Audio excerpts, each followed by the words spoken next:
ಸ್ಯಾಂಡಲ್ವುಡ್ನಿಂದ ಎದ್ದು ಬಂದು national star ಆದವರು, ಮತ್ತೊಬ್ಬರು ಟಾಲಿವುಡ್ನಿಂದ ಗೆದ್ದು ಬಂದು ಪ್ಯಾನ್ ಇಂಡಿಯಾ ಸ್ಟಾರ್ ಆದವರು.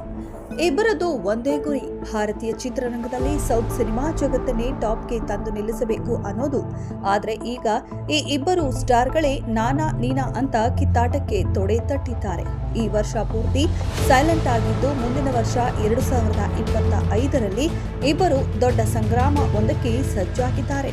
ಅವರಿಬ್ಬರೇ ಟಾಲಿವುಡ್ ಡಾರ್ಲಿಂಗ್ ಪ್ರಭಾಸ್ ಹಾಗೂ ರಾಕಿಂಗ್ ಸ್ಟಾರ್ ಯಶ್.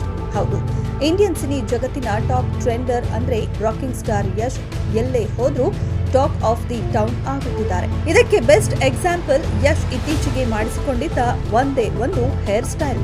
ಸದ್ಯ ಈ ಹೇರ್ ಸ್ಟೈಲ್ ಇಡೀ ದೇಶದಲ್ಲಿ ಸೆನ್ಸೇಷನ್ ಸೃಷ್ಟಿ ಮಾಡಿತ್ತು. ಇದು ಯಶ್ ಗಿವ್ ಆಗಿರೋ ಕ್ಯಾಲಿಬರ್ ಅಂತ ಫ್ಯಾನ್ಸ್ ಹಬ್ಬ ಮಾಡಿದ್ರು. ಇದು ನಿಜ ಕೂಡ ಹೌದು. ಯಶ್ ಅಂದ್ರೆ ಈಗ ಇಡೀ ದೇಶ ಕೌತುಕದಿಂದ ನೋಡುತ್ತೆ. ಅದಕ್ಕೆ ಕಾರಣ KGF ಸೀರೀಸ್ ನಲ್ಲಿ ಯಶ್ ಮಾಡಿದ್ದ ಮೋಡಿ ಮತ್ತು ದೊಡ್ಡ ಸಕ್ಸಸ್. ಯಶ್ ಅವರ ಸಕ್ಸಸ್ ಆಟಕ್ಕೆ ಬ್ರೇಕ್ ಹಾಕೋದಕ್ಕೆ ರೆಡಿ ಎಂದಿದ್ದಾರೆ ಪ್ರಭಾಸ್. ಯಶ್ ರನ್ನ ಬಾಕ್ಸ್ ಆಫೀಸ್ ನಲ್ಲಿ ಕೆಡವಲು ದೊಡ್ಡ ಕೆಡ್ಡ ತೋಡಿದ್ದಾರೆ ಪ್ರಭಾಸ್. ಪ್ಯಾನ್ ವರ್ಲ್ಡ್ ಟಾಕ್ಸಿಕ್ ಚಿತ್ರಕ್ಕೆ ಪ್ರಭಾಸ್ ಟಕ್ಕರ್.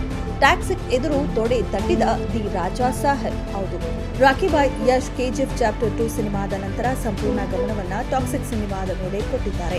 ಟಾಕ್ಸಿಕ್ ಶೂಟಿಂಗ್ ಶುರುವಾಗುವ ಮೊದಲೇ ಈ ಸಿನಿಮಾವನ್ನ ಅಳೆದು ತೂಗಿ ಪ್ಲಾನ್ ಮಾಡಿದ್ದ ಯಶ್ 2025ರ ಏಪ್ರಿಲ್ 10ರಂದು ತೆರೆಗೆ ಬರಬೇಕೆಂದು ನಿರ್ಧರಿಸಿ ಬಿಡುಗಡೆ ದಿನಾಂಕ ಕೂಡ ಅನೌನ್ಸ್ ಮಾಡಿದ್ದಾರೆ. ಆದ್ರೆ ಈಗ ಯಶ್ಗೆ ಟಕ್ಕರ್ ಕೊಡೋದಕ್ಕೆ ನಟ ಪ್ರಭಾಸ್ ದಿ ರಾಜಾ ಸಾಹೇಬ್ ಆಗಿ ಸಜ್ಜಾಗಿದ್ದಾರೆ. ದಿ ರಾಜಾ ಸಾಹೇಬ್ ಸಿನಿಮಾ ಕೂಡ 2025ರ ಏಪ್ರಿಲ್ 10ರಂದೇ ತೆರೆಗೆ ತರೋದಾಗಿ ಪ್ರಭಾಸ್ ಅನೌನ್ಸ್ ಮಾಡಿದ್ದಾರೆ. ತೆರೆ ಮೇಲೆ ಒಂದೇ ದಿನ 2 ಪ್ಯಾನ್ ಇಂಡಿಯಾ ಸಿನಿಮಾಗಳ ಅಬ್ಬರ. ಯಶ್ ಅವರ ಟಾಕ್ಸಿಕ್ ಮತ್ತು ಪ್ರಭಾಸ್ ಅವರ ದಿ ರಾಜಾ ಸಾಹೇಬ್ ಸಿನಿಮಾಗಳೆರಡು ಪ್ಯಾನ್ ಇಂಡಿಯಾ ಚಿತ್ರಗಳಾಗಿವೆ. ಆದ್ರೆ ಇವೆರಡು ಸಿನಿಮಾಗಳ ಜಾನರ್ ಮಾತ್ರ ಕಂಪ್ಲೀಟ್ ಬೇರೆ ಬೇರೆ. 70ರ ದಶಕದ ಡ್ರಗ್ಸ್ ಅಂಡರ್ ವರ್ಲ್ಡ್ ಗ್ಯಾಂಗ್ಸ್ಟರ್ ಕಥೆಯನ್ನ ಟಾಕ್ಸಿಕ್ ಸಿನಿಮಾ ಹೊಂದಿದೆ. ಮಲಯಾಳಂನ ಗೀತು ಮೋಹನ್ ದಾಸ್ ಆ ಸಿನಿಮಾವನ್ನ ನಿರ್ದೇಶನ ಮಾಡುತ್ತಿದ್ದಾರೆ. ಆದ್ರೆ the Raja Saheb horror romantic comedy ಜಾನರ್ನ ಸಿನಿಮಾ. ಈ ಎರಡು ಪ್ಯಾನ್ ಇಂಡಿಯಾ ಸಿನಿಮಾಗಳು ಒಂದೇ ದಿನ ತೆರೆ ಕಾಣೋದಕ್ಕೆ ಸಿದ್ಧವಾಗುತ್ತಿವೆ. ಹೀಗಾಗಿ ಯಶ್ ಪ್ರಭಾಸ್ ಇಬ್ಬರಿಗೂ ಪ್ಯಾನ್ ಇಂಡಿಯಾ ಬಾಕ್ಸ್ ಆಫೀಸ್ ಗೆಲ್ಲೋ ತಾಕತ್ತು ಇರೋದ್ರಿಂದ ಗಲ್ಲಾ ಪೆಟ್ಟಿಯಲ್ಲಿ ದೊಡ್ಡ ಕ್ಲಾಶ್ ಆಗುತ್ತಾ ಅಂತ ಈಗಲೇ ಚರ್ಚೆ ಶುರುವಾಗಿದೆ. ಡಾರ್ಲಿ ಪ್ರಭಾಸ್ ಸಕ್ಸಸ್ ರೇಟ್ ಚೆನ್ನಾಗಿದೆ. ಕಲ್ಕಿ 2898 AD ಸಿನಿಮಾ ದೊಡ್ಡ ಗೆಲುವನ್ನ ಪ್ರಭಾಸ್ಗೆ ತಂದುಕೊಟ್ಟಿದೆ. ಇದೀಗ ದಿ ರಾಜಾ ಸಾಹೇಬ್ ಮೂಲಕ ಪುನಃ ಫ್ಯಾನ್ಸ್ಗೆ ರಂಜಿಸಲು ಬರ್ತಿದ್ದಾರೆ ಪ್ರಭಾಸ್.